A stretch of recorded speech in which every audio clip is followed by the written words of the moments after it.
Bom, então vamos continuar. Queria ler aqui, pelo menos alguns trechos de uma carta. A carta é muito longa.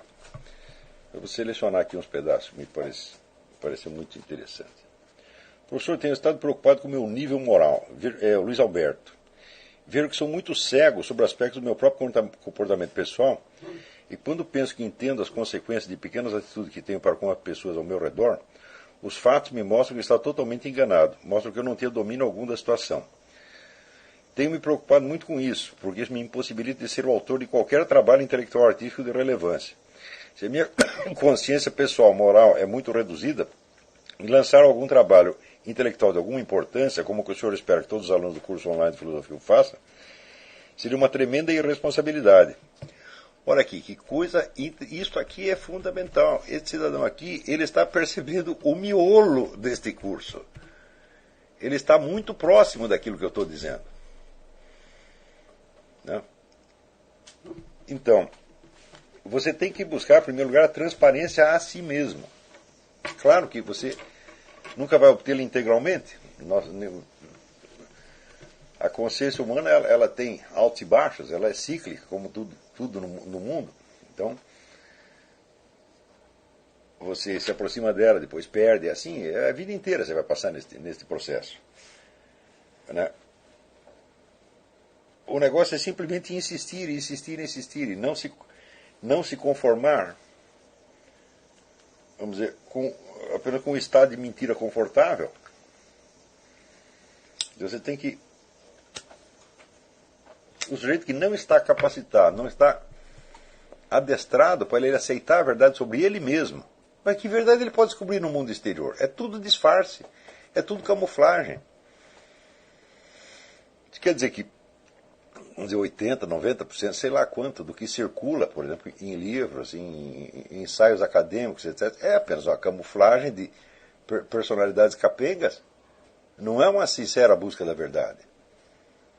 Porque, vamos dizer, você não vai chegar à perfeição nisso aqui. Essa perfeição não existe. Note bem, eu às vezes fico muito assustado quando eu vejo aqui nos Estados Unidos, como o pessoal cristão aqui, sobretudo protestante, como eles são rigorosos e até opressivos em exigir das pessoas uma boa conduta em todos os domínios da vida. Né? Por exemplo, um político, descobriram um político num bordel, acabam com a carreira dele. Um pastor protestante, né? Teve lá um caso com uma empregada, acabam com a carreira dele. Né?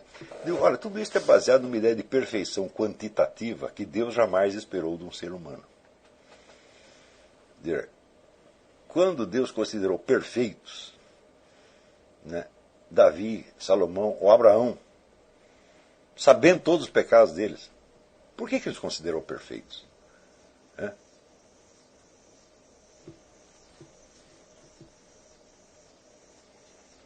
Será que ele ignorava esses pecados, ignorava as imperfeições? É claro que não. Só que ele olhava esses seres humanos pelo conjunto, pela totalidade, e com o senso de proporções que é a própria definição da justiça. Isso as pessoas esquecem. Justiça significa equilíbrio, e equilíbrio significa proporção. Então, dentro da personalidade total, cada coisa tem um peso relativo. E às vezes os defeitos, os vícios tal, se encaixam dentro daquele conjunto, de modo que eles ficam neutralizados pelo conjunto. É isso que Deus busca. Não é perfeição quantitativa. Perfeição quantitativa só Ele tem. Nós não podemos ter isso. Nós podemos ter uma imagem. Nós podemos ser uma imagem da perfeição divina. E esta imagem, ela é construída justamente com as próprias imperfeições humanas. Quando Agostinho dizia que as virtudes são feitas da mesma matéria dos vícios, ele estava dizendo exatamente isso. Quer dizer, com toda aquela matéria imperfeita, nós vamos construir uma forma total que vai se aproximar cada vez mais da verdade. Agora, se você exige a perfeição quantitativa, em todos os casos, você fica com a lista dos pecados para ver se o sujeito cometeu algum, você vai abortar o processo, meu filho. Não só no indivíduo, como na sociedade. Por exemplo, eu lembro quando pegaram aquele pastor Jimmy Swaggart num puteiro, né? e fizeram o sujeito se confessar em público. E qual é o benefício que isso trouxe? Isso escandalizou milhões de pessoas. Muitas almas foram perdidas com isso. Está entendendo? Então, veja, neste ponto, a Igreja Católica é bem mais sensata. Ela chama o cara em privado e fala: aqui, meu filho, tu vai fazer penitência e tal, não faça mais isso e procure se corrigir. Né? O Padre Pio de Pietrelcina, Santo Padre Pio de Pietrelcina, o que ele recomenda? Qual é a penitência? A penitência é fazer o bem, fazer o que é certo. Hã?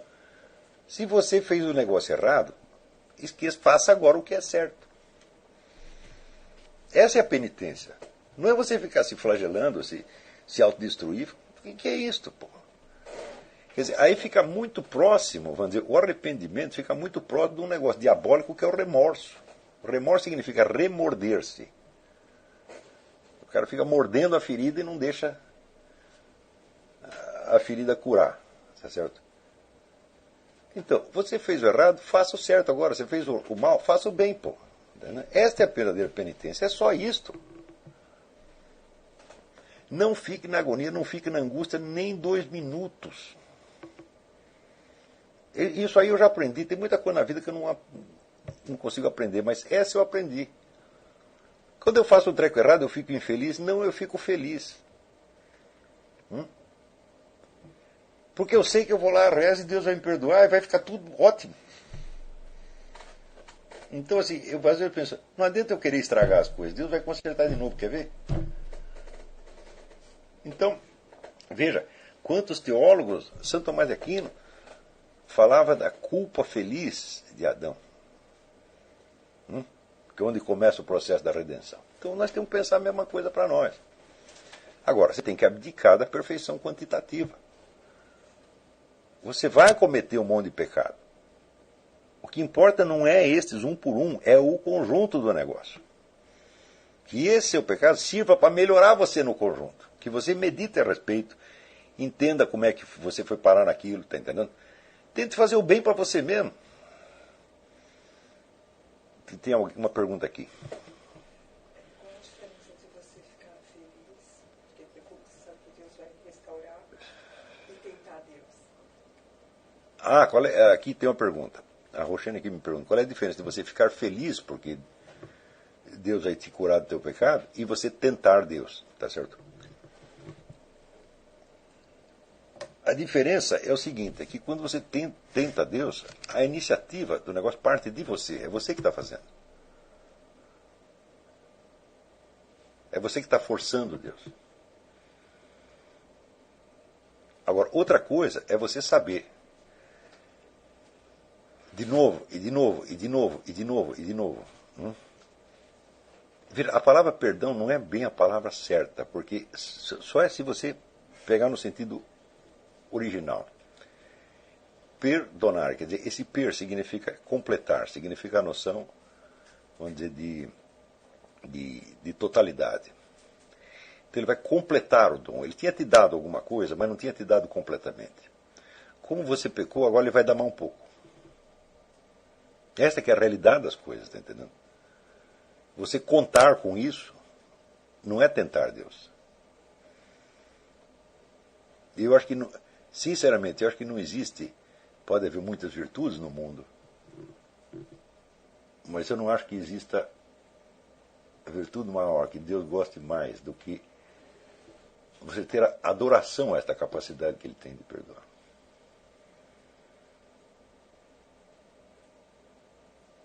Você fica maravilhado diante disso. Então, agora, se você começa a se preocupar quantitativamente com os seus pecados, meu filho, você vai cair numa mesquinharia com você mesmo e com os outros.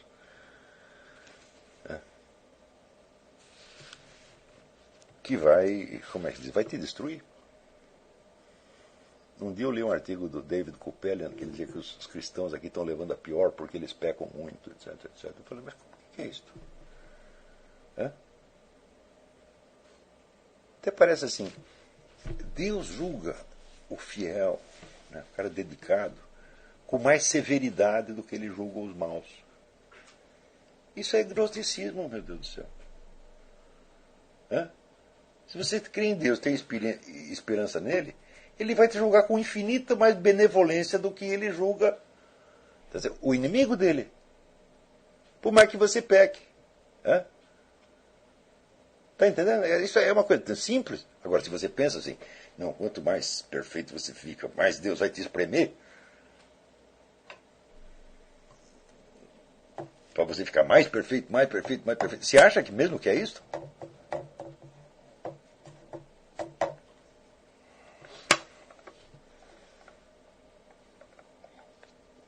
Isso aí é Deus está fazendo guerra assimétrica com você, né? Ele favorece os maus e sacaneia os bons. É isso que você está querendo dizer? Então, isso aí é um dos elementos perversos da nossa cultura. E, veja, isso acontece sobretudo no meio protestante, no meio evangélico. Por quê? Porque como eles aboliram um monte de sacramentos, etc, etc, então eles carregaram nas tintas do moralismo, da moral. É uma compensação. Eu entendo que façam isso, está entendendo?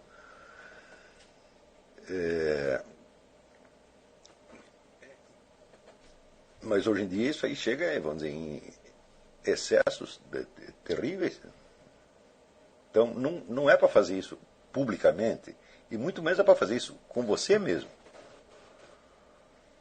Quer dizer, você, em primeiro lugar, desista dessa perfeição quantitativa. Você não vai ter isso. Esqueça. Peça para Deus, faça que eu no conjunto fique bonito na sua frente, apesar dos defeitos este. Não é assim? Eu posso estar errado, mas me parece que é a coisa mais sensata a fazer. Agora, essa consciência a que se refere o Luiz Alberto, quer dizer, eu não entendo o que eu estou fazendo. Eu penso que eu estou dirigindo as minhas ações direitinho, mas não estou. Bom, isso aí você tem que perceber de novo, e de novo, e de novo, e de novo, e de novo, e de novo. Até que chega um dia que você começa a ter uma visão mais exata, vamos dizer, dos seus fatores de dependência e independência. Você fica sabendo todos os fatores externos que pesam sobre você e você vê qual é a pequena margem de controle que você tem. Nós temos uma pequena margem de controle, mas ela é muito pequena. Na maior parte dos casos, nós não somos senhores de nós mesmos. Vamos dizer, a nossa liberdade, ela existe, mas ela é exercida somente num pequeno domínio. Tá certo? Mesmo o mais tarimbado, mais experiente de nós, tem muito pouco autocontrole.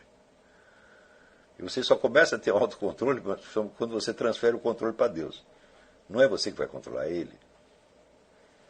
Quer dizer, eu não sei o que eu estou fazendo. Quem sabe é Deus. Ele está me administrando. A hora que você começa a ter consciência disso, a coisa começa a funcionar.